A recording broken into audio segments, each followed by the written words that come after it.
How many here are feeling happy? Woo. Yeah? Let's wait. Happy? Okay, good. How many are feeling joyful?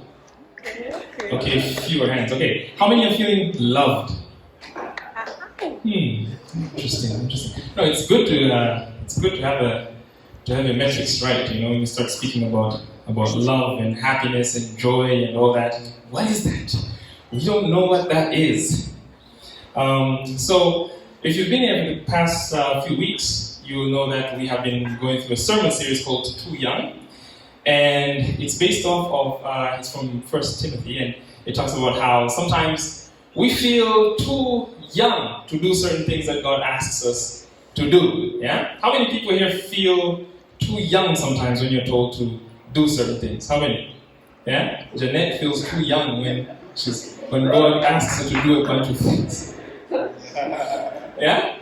But it is a common feeling. I'm very sure I myself share this feeling sometimes. I feel like, when I grow up, how many are familiar with that phrase?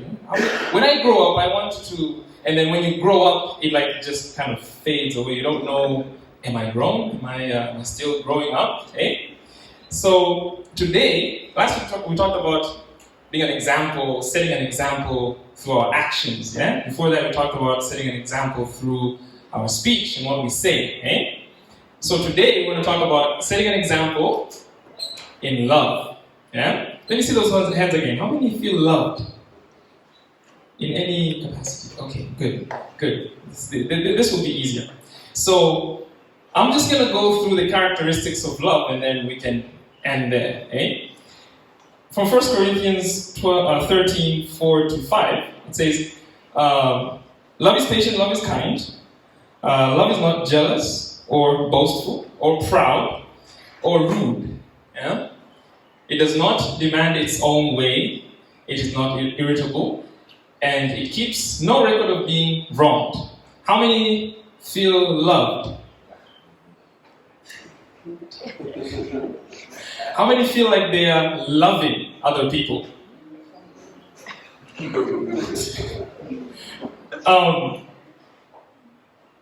It does not rejoice about injustice, but rejoices whenever the truth wins out. How many feel loved? Whoa. How many feel like they love others? Okay, love never gives up. How many feel loved?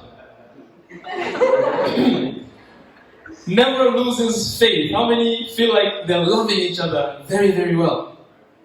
Yes, thank you, Priscilla. We're still in there. Mm-hmm. Always hopeful. How many feel loved? Thank you, Amani. It feels like an auction, like we're auctioning out love. Okay. Always hopeful. How many feel loved? Endures through every circumstance. How many feel loved? Thank you. How many feel like they're loving other people? Okay, we could end there, I guess. Or maybe should we continue a bit? Should we? Okay, so let's see. These standards are set pretty high, I'd say. Eh? That for us to demonstrate love, we have to be patient and kind and not jealous and not boastful or proud or rude. Yeah? How many people feel like they've been rude this past week? My hand is up. We should not rejoice about injustice. Yeah, we should rejoice whenever the truth wins out. Yeah, sometimes that means even if it's at our expense. Yeah, these standards are set pretty high, and so it begs the question: what does it really mean for us as believers to set examples? Yeah. When Paul writes this 1 Corinthians, it goes on like a few more verses right after that. In verse 11 it says, "When I was a child, I spoke and thought and reasoned as a child. But when I grew up, I put away childish things." And then the next verse says, or a few more verses later says, three things will last forever: faith, hope, and love is the greatest among these. So it's interesting how there are childish things, yeah, and then he grew up, and then he put away childish things and childish thoughts. But then these three things were persistent and they remained. I find that pretty interesting. I find that perhaps if we are to examine what it means to set examples in love, it could be worth reviewing this particular scope. When he was a child, he thought as a child, and then he grew up, put away childish things, but three things remained. How do we set an example of love, or an example in love?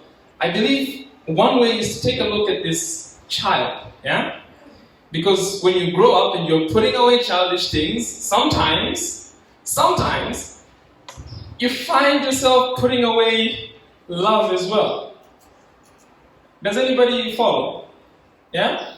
Where love was there in the beginning, and the writer says, in the end, love is still there and it lasts forever. But somehow, sometimes in our lives, when we're going through our days, we find that these three things that are supposed to last forever are not really lasting forever in our lives, eh? When we're putting away childish things, we find ourselves putting boundaries around love, putting conditions around love, putting demands around love and how it should look like and how it should be. And it's interesting to go back and look at how it was in the beginning. Let's look at a child, eh? Let's look at an example of a child, yeah? So love, when you look it up in the dictionary, it's a noun, it's also a verb, yeah?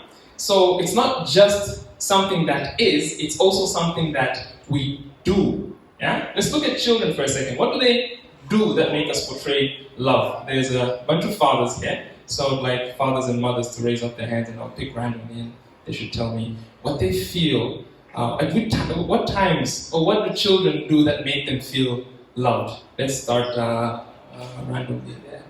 Yes, there. What does a child do that makes you feel loved? When they make me breakfast. Interesting. Randomly, Mr. Newbie, please. When they come to you, when they need something. Interesting. Mr. Amani? When they're listening. Jackie? What does Joshua and them do that make you feel loved? That's when he pours out his heart, news, or anything he has to do. Right. That is interesting. That is very interesting. It's a series of things that these children do, yeah, that make us feel loved. I feel it's just an interesting thing to go back to, because somehow, as we're growing up, somewhere in the middle, we feel like these things change with environments, it change with context, and we end up putting boundaries up around what the idea of love is. So let's see what the Bible tells us. When we read from 1 John 4:16, it says, "We know how much God loves us, and we have put our trust in His love." Yeah? Can we not? God is love, and all who live in love live in God, and God lives in them. So the Bible tells us here that God Himself is love. And when we go back to that love being a verb idea, we can look at the things that He does. Let's look at the things that He does. Similar to how these children do things that make us feel loved. Yeah? I believe all love comes from God. We read from John 1:3. It says, "God created everything through Him, and nothing was created except through Him." So what happens? What happens between childhood and adulthood, where Paul clearly writes that love persists, faith persists, and hope persists, but somehow there's this one element that we feel love evolves or changes over time. Yeah? I believe when we read like in Greek, apparently love has there's different words for love. Yeah? There's in ways that you'd say, "Oh, I love you," or "this person loves me," or "this person loves something." the words that are used are different according to the context. And so it got me thinking, and it got me curious about if everything came from one source, which is what I believe that all love comes from God, and He's the source of this love. And so I was curious to understand what happened to the point where love can now be used in context which don't really qualify the original statements that Paul wrote, that it's patient and kind and not jealous and not boastful. Somehow these days, one can claim that they love, or they have love, or they are doing things that portray love, but all these actions that we're doing are actually in the context of the negative connotation of what 1 Corinthians 13, 4-5 says. Yeah? We'll do things which are conditional, and we'll do things which are sometimes even hurting others, which are boastful and full of jealousy, and yet we'll say that that's love. So what happened? I think what happened is the enemy came in and corrupted our understanding of what love is. Yeah? I believe this is what happened. I believe that love, God is love, and all love comes from Him. It came from one single source. Yeah? In the context of the Greek language that I mentioned, this is agape, that source, that pure, genuine, uncorrupted, unfiltered form of love.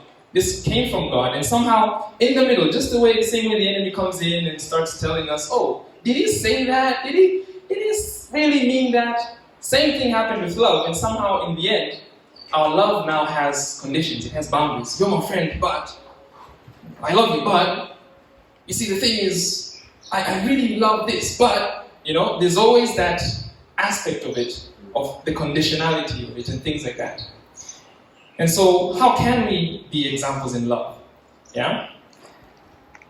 Simply put, we can be examples in love by looking at people, or rather looking at the world, the same way God looks at the world. And so, I guess there's no better example here than the example of Jesus.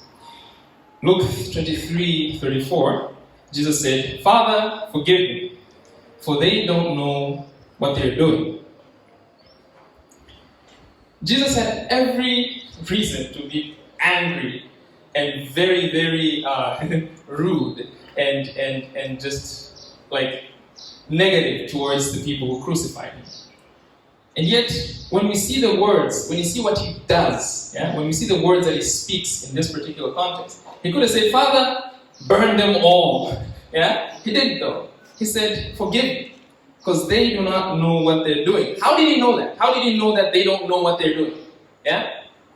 He must have had insight. He must have had a different perspective, so to speak. I believe this perspective is really the perspective of God. He was looking at these people, stabbing him with knives, slashing him with lashes, and he was not seeing angry, human beings. He wasn't seeing these soldiers angry and just beating him up. He was seeing people who are just confused, not understanding what they're doing. I'm not saying you should look at your people and say they're confused. But he had insight. He had a way of looking at them that told him what God sees in them. And so, what he did is one of the things that I believe we can employ immediately and start harnessing this idea of being examples in love. And it's the power of forgiveness. He looked at people angry at him, and what he asked for them was forgiveness.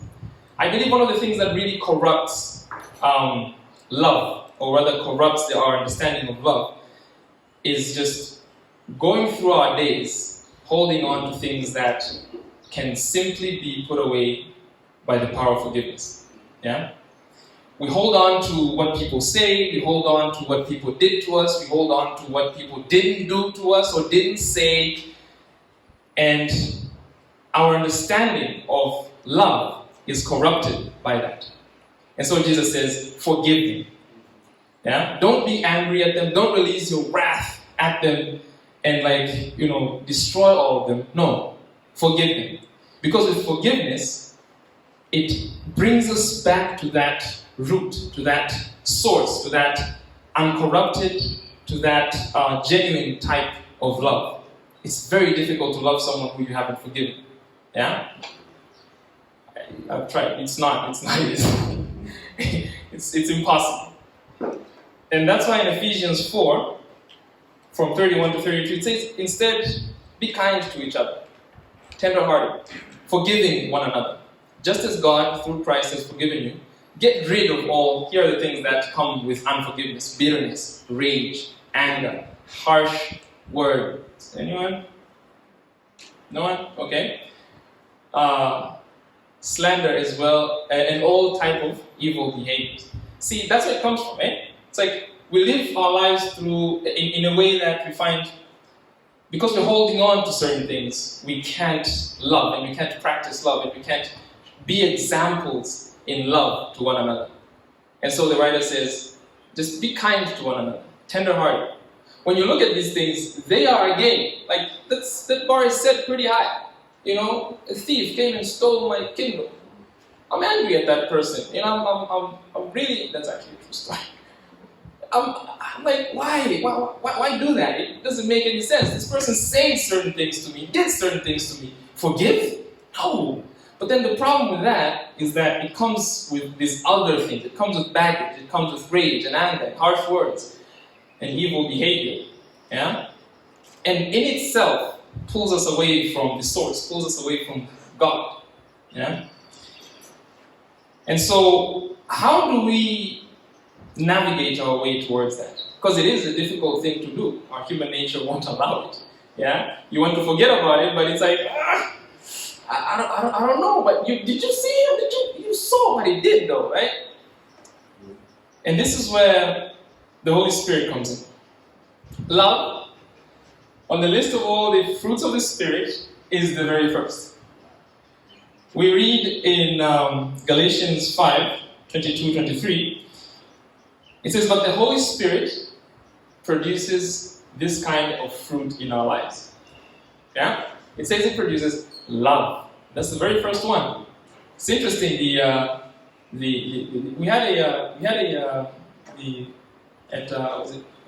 in Professional Connect, we talked about the fruits of the Spirit. The very first one. We couldn't go over all of them.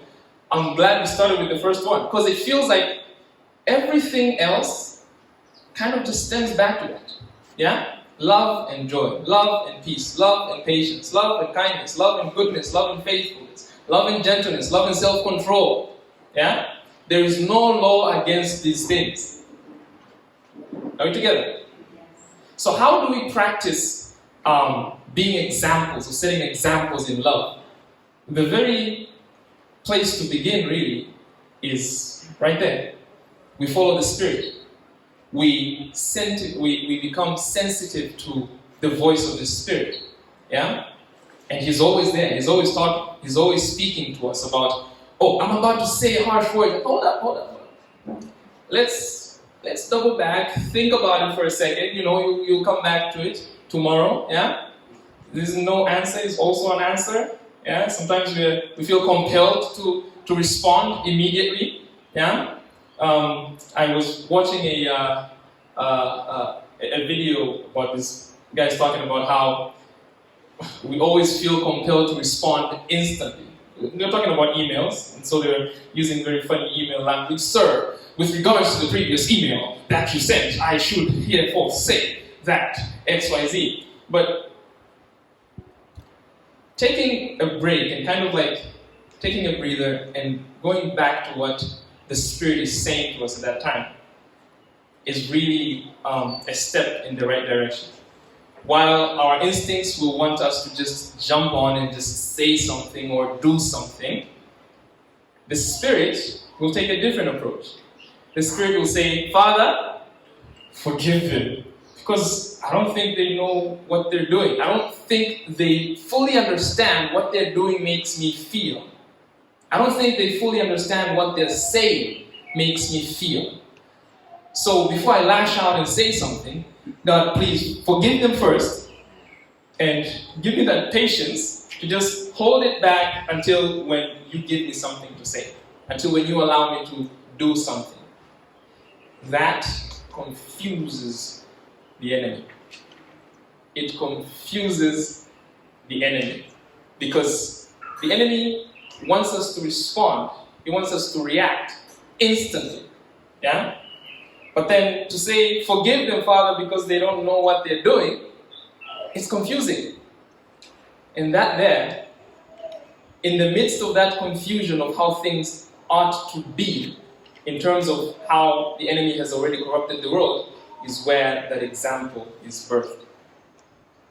That they will look at you and they'll say, why is this guy not reacting? I'm doing everything right.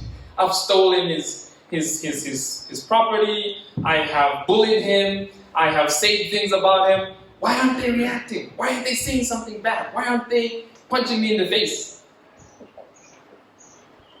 That confusion, it's a good kind of confusion.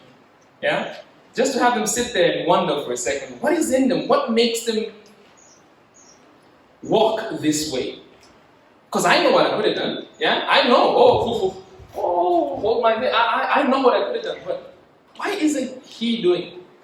Why aren't they doing or responding the same way I would have responded? It sets the bar. It sets the standard of what love is. Yeah?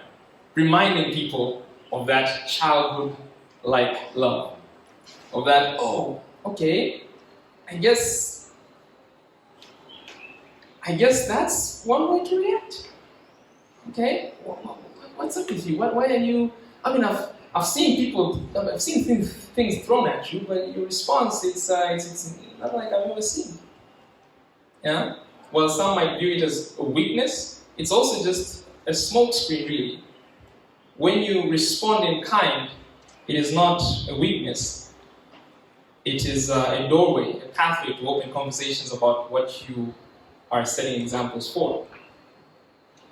Galatians 5:25, immediately after the fruits of the Spirit, it says, since we're living by the Spirit, let us follow the Spirit's leading in every part of our lives. Yeah? Since we are living by the Spirit. Remember when we talked about how God is love, he said those who live in Him live in love. And those who live in love live in God. And so since we are living in God, because the Spirit is God, since we are living by the Spirit, let us follow God. Let us follow the Spirit. The Spirit's leading in every part of our lives. And that is where that break, that divide between stimuli and response comes in. Yeah? We are stimulated to react.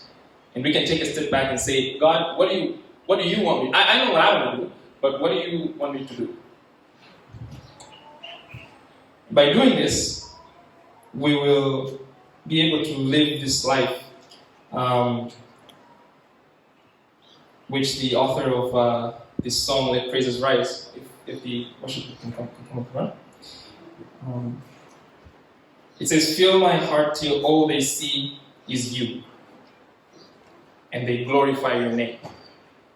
I believe that there is in itself a very perfect example that we can set to our peers. It's not easy. I'm not saying you go out and you start, shining bright everywhere, but the first steps are really just to follow the Spirit, to listen to the Spirit, be sensitive to the voice of the Spirit. Let the Spirit fill our hearts until all that every single person who looks at us sees is that example of love. And for that, they will glorify His name. Let us stand.